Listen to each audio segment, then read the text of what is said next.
Mark sighed and looked out at the night sky. He was standing on the roof of his apartment building, 4 stories up. Sometimes Mark just liked to stay up here and reflect. It was quiet and peaceful. Looking down, you could see the normal hustle and bustle of city life, but if you looked up, you could see the beautiful sky and sometimes even a full moon or some stars. Mark walked along the border of the roof that helped keep him from falling to his death. It was pretty late, so he should be going back down to the apartment soon. Then he saw something waving in the wind a few meters away. Mark walked over to it and picked it up, seeing that it was today's newspaper, and began to read the front page. Young man found dead near woods. Earlier today, John Parker, age 20, was found dead near the northern woods. His family stated that he never had any real enemies, but he was a bit of a troublemaker. Still, they did not know who would want him dead. His death seemed to be caused by blood loss. The scars seemed to be from a large animal, but that was later found not to be the cause, as a symbol was found carved on the man's forehead. The symbol was the... Mark put the newspaper down where he found it. He didn't want an article like that ruining his night. He walked along the border with his arm on it, looking up at the sky. 20 years. So young. He felt sorry for the kid. He himself was nearly 30. He thought of all the things that man would never be able to do now that his life was gone. Mark tried to get it out of his head. He didn't want to get depressed. Without knowing it, Mark's hand bumped an empty cardboard box that was on the edge. He tried to catch it, but it was too late. It was sent falling down towards the streets. It was odd. He didn't see any cars. Only one lonely person walking along the sidewalk. "Hey, watch out," he called, but was a bit too late. The box fell on the person's head. Well, at least it was just an empty cardboard box. He was about to call down his apologies when what happened next made him freeze. The person who was on the sidewalk looked up at him. He had on a black hoodie and a black and white striped scarf. That, of course, was not what made him freeze. The person also had on a peculiar mask, half pitch black and half a luminous white. He managed to get back his voice and was going to shout his apologies. Maybe this guy just came back from a strange party or gathering, when he was yet again frozen by what he saw. The man said something that Mark couldn't quite hear, and then jumped on the wall. He began climbing up the side of the building similar to the style of a spider or lizard. Mark was just frozen, mouth agape, trying to make sense of what he was seeing. The strange man, no, monster, reached the top of the building and crouched on the border's edge. Mark now saw how he was able to climb the building so easily. He was wearing white gloves, but there were long, black, cat-like claws extending from the end of each finger through the glove. He saw that the mask had a face on it, but only half a face. On the white side of the mask, there was the shape of an angry-looking eye and a mouth curved into a frown. They just stared at each other. It was only a few seconds, but to Mark it felt like an eternity. Then something strange happened. The monster's mask changed. The angry mouth and eye disappeared, and on the black side of the mask appeared a happy eye and a strange smile. The monster cocked its head to one side and said, "Do you want to play?" Mark screamed and ran towards the little door leading to the inside of the building. He prayed that the monster wasn't following him. He reached the door and threw it open, bolted inside and slammed it shut. Panting, he leaned against the door to keep it shut, After a while, he wondered if the monster was still there and why it didn't try to force the door open. He had no idea what it said to him, but there was something odd about the way it said it. It seemed happy and playful, but also angry and malicious. He gathered up his courage and decided to open the door. Putting one hand on the knob, he took a deep breath and slowly opened the door, ready for whatever was on the other side. Mark expected to find himself face to face with that odd mask. Instead, he saw that the monster was still where he had left him, sitting on the edge of the roof and smiling that odd and somewhat malicious smile. The monster said again, "Do you want to play?" Laughter. "I want you to play." Mark slammed the door shut again. His legs fell from beneath him and he sat on the floor. He didn't like the way the monster said those things to him. He sat there for a while, trying to make sense of what happened. But it was late. Maybe he fell asleep on the roof and had a nightmare. He decided to check one more time. Mark stood up and slowly opened the door. Part of him said that the monster would be in the same spot and say the same thing. The other part told him that the monster would be right next to the door, claws unsheathed and ready to slash. He was wrong. The monster was gone. It was nothing but the lights of the city and the sound of a few cars driving by. He let out a sigh of relief. It was all just a dream. The door slammed shut in his face. He made a sound of pain as the metal of the door whacked him on the forehead. Mark rubbed his head and fell to the ground. "What the hell was that?" he shouted to no one in particular. He didn't close the door.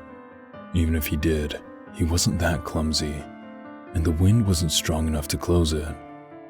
He told himself that maybe it was just a freak gust of wind, but his mind quickly disagreed when he heard that laugh again. The noise came from right outside the door. A little above it, the monster must have been standing on top of it. Mark woke up confused. He was in his own apartment, in his bed. He looked around to make sure it really was his own place, and it was. He sighed again. It must have all been a dream. One of those odd dreams that you could have sworn was real because it felt so real. But then you realize it must have been a dream because it was so odd. Mark laughed a little to himself, as if monsters like that actually existed. A sudden pain in his forehead appeared, which made him stop. Maybe it was real, and he just didn't remember coming back down. Mark quickly dismissed the idea. Maybe he had fallen down in his sleep and then gotten back up again. Things like that happen. Mark got up and went to his fridge to get something to drink. Grabbing a glass on his way there, he opened up a carton of orange juice to have for breakfast. He tilted the carton to pour some into the glass when the juice spilled out onto the counter. He paused and stared at it, confused. Then he realized that there was a thin gash on the side of the carton, so that when it was tilted, the juice didn't reach the top, but spilled out the slit instead. Laughter. There it was again. It came from inside the apartment. He turned around quickly, scanning the room for that monster. Then he stopped, realizing how paranoid and foolish he was being. He had obviously imagined it. The cut in the carton, his girlfriend could have done that. They had recently gotten into a fight. Mark cleaned up the mess and decided he wasn't going to have anything for breakfast. He didn't feel like eating. He was worried how he was going to make up to his girlfriend, Beatrice. He loved her and wanted to make her understand how much he loved her. He turned on the television and watched for a couple of hours, forgetting his troubles. It was now noon. He got up and walked into the kitchen, leaving the television on. He opened up the cabinet that he kept his alcohol in, taking out a bottle of beer. He poured some into a glass and then nearly dropped the bottle when he saw that it wasn't beer. It was just plain water. He frowned and drank a little bit to check, and it was just plain water. He stared at it angrily and grabbed another bottle, then another, then another. Their contents had all been replaced with normal water. He sighed angrily, and then there it was again. Laughter. Mark jumped a little. It was that laugh again. He told himself again and again that he could have imagined it. He was just getting paranoid because his dream felt so real. Beatrice could have done this too. There was no monster. He dug around the cabinet to see if there was anything left in there. In the back, he knew he had 2 bottles of wine and 1 bottle of champagne, but he wanted to save those for when Beatrice forgave him. He saw the bottles and was about to close the cabinet when he did a double take. One of the bottles was missing. Mark looked at where he kept the wine glasses and one of them was missing too. Beatrice could have done that. She was pretty mad, Mark said to himself quietly. He swore to himself that he would make it up to her even if it was the last thing he ever did. Then he heard it again. Laughter. It came from the living room, where he left the television on. He knew he hadn't imagined it this time. That laughter was real. He closed the cabinet shut and ran into the room. Sure enough, there was the monster. It was sitting on the couch drinking a glass of wine, watching the television that had been left on.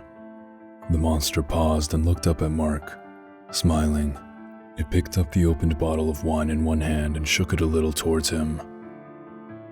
Wine? Mark paused, staring at the monster. He quickly snapped out of it and ran back to the kitchen as quickly as he could. It was real. He really expected the monster to get up and come after him to kill and eat him, because that's what monsters do.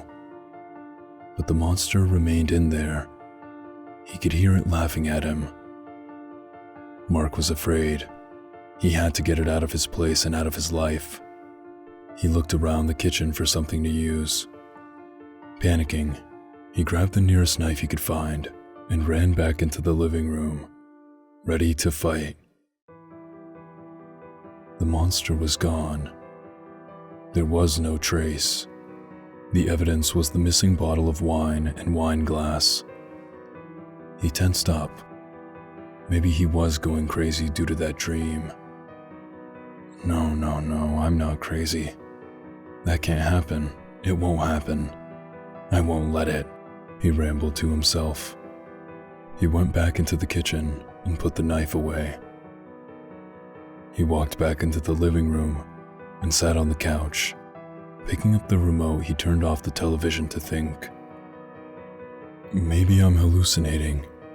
Maybe I'm going crazy because I'm depressed because Beatrice is mad at me. The strange dream just happened to mix with it. Mark got up and grabbed his phone to call her. He dialed her number and waited for her to pick up. Mark was so excited about making up to her that he did not notice someone slip in through the window and watch him. Hi, Beatrice? It's me. I'm so sorry about the fight we had. No, I'm really sorry. I promise I'll make it up to you. I swear, He set the phone down. She had hung up. Only then did he see something in the corner of his eye. But when he turned about, it was gone. I'm gonna make it up to her, he told himself, grabbing his jacket and putting it on. I'm going to apologize in person. Mark paced around the apartment, thinking of what he should give her. Then he realized and opened up the cabinet to grab the bottle of champagne. But when he opened it up, the bottle was gone. He thought to himself that his sincere apology would be enough and went out the door to see her. Mark walked along quickly, rehearsing what he was going to say. The entire time he was walking, he always felt that someone was following him. He told himself that it was just him being nervous. Mark reached her house and stood on the front steps. He was afraid that she wouldn't forgive him and break up with him. He reached out his fist to knock on the door, but quickly drew back. He was afraid. Mark sighed and swore under his breath, telling himself that he was a coward. He turned around and walked away, not noticing that laugh that happened right behind him, followed by the sound of an opening window. Laughter. Mark left the bar he was at. He had come to this bar to have a little bit to drink before he faced Beatrice, but he didn't feel like drinking at all and hardly touched what he had bought. Mark told himself that he would go and apologize like a man and set off towards her house. Mark reached out his fist and knocked on the door loudly. He waited. No one answered. He pressed the doorbell several times and could hear it ring through the house. Still, no one answered. Getting worried, he knocked on the door and shouted her name. Still no one answered. He tried the doorknob, and it opened. That was odd. She usually kept the door locked. The first thing he noticed when he entered was the open window. The wood bordering the sides of it seemed to have a lot of claw marks on it, like a cat had been there. He walked into the dining room, calling out her name. He paused when he saw the bottle of champagne on the table. It was the bottle that he had in his cabinet. It was open. He picked it up and examined it. There was a note taped to the side of it. The note read, "Beatrice, I'm so sorry about our fight. I really want to make it up to you because I love you with all my heart and soul. Mark." Mark stared at the note, looking at the little heart following the word soul. He didn't remember sending this to her. "Beatrice," he shouted. He walked around the table, and his blood ran cold. He saw her, his darling Beatrice, on the floor. She wasn't moving, and shards of broken glass surrounded her. "Beatrice," Mark shouted, and fell to the floor to pick her up, ignoring the cuts given to him by the shards of glass. He saw from the shapes of them that they were from a wine glass. Tears streamed from his eyes as he hugged her. He knew she was dead. "That's so sweet of him." Mark paused and looked up. There it was, the monster. It was sitting in the windowsill, imitating her voice. "I'm so sorry we even fought in the first place." Mark stared at it, anger boiling up inside. "Then she drank it, then she died. It's poison." It laughed hard, putting its hand up to its face to try and stop. "You think this is funny? You killed her. I'll kill you." Mark stood up and grabbed the bottle. "You mad?" Mark threw the bottle, but the monster jumped out of the window before it reached it. He was going to kill it. He would make it pay. Mark walked over to Beatrice's dresser. He knew where she kept a pistol for self-defense. He pulled it out and opened the clip, seeing that there were only 4 bullets left. That was all right. He only wanted 1. Mark ran out the door. There was no sign of the monster anywhere. He knew it was going back to his apartment, though. Mark ran as fast as he could, ignoring crosswalk signs and other people, just running. He reached his apartment building and ran up to his floor, slamming the door open to his apartment. He was right. The monster was there. It was lying on top of a bookshelf holding a glass of wine, the wine bottle in the other hand. The wine is all gone. Mark flew into a rage and pointed the gun towards it, shooting a bullet. It sprung up and jumped to the wall, leaving the wine glass and clinging to it with its claws so that its back was facing Mark. He shot a second time, and it flipped over so it was now facing Mark, its left arm and leg bending farther than a normal human's. He shot again, and it dropped to the floor, now on all fours. Mark shot yet again, and it did a roll to dodge. Then it jumped back onto the wall, staying there and staring at him. Mark walked over to it angrily and pointed the pistol toward its forehead. He pulled the trigger, but there was only a click, indicating that there were no more bullets. The monster began to laugh crazily. Fail. Mark was enraged and swung the gun towards it for a melee attack, but the monster crawled to the side, picking up the wine glass that it had left on the bookshelf. It threw the wine glass at Mark, but Mark dodged it. Then it threw the wine bottle, and it hit him square between the eyes. Mark passed out. Mark regained consciousness. He was face to face with the monster. It was clinging to the ceiling, its arms and legs bending back at a 90-degree angle, so it was facing him. Its mask changed again. The luminous smile on the dark black side of its mask appeared, and the angry frown reappeared on the white side of its mask. Then he said to him in a dark voice, lacking the happy playfulness of before, "You're boring." It made a low growling hissing sound, and pounced. Later that day, the police arrived at Mark's apartment. A neighbor had called them because they had heard gunshots. Mark was found dead, claw marks all over his body, and throat clawed out. The kill seemed animal, and claw marks were found along the walls and ceiling. Bloody footprints were found headed towards the window, so they determined that it was done by a human. Upon further inspection of the body, they found something carved into the skin on his forehead. Boring.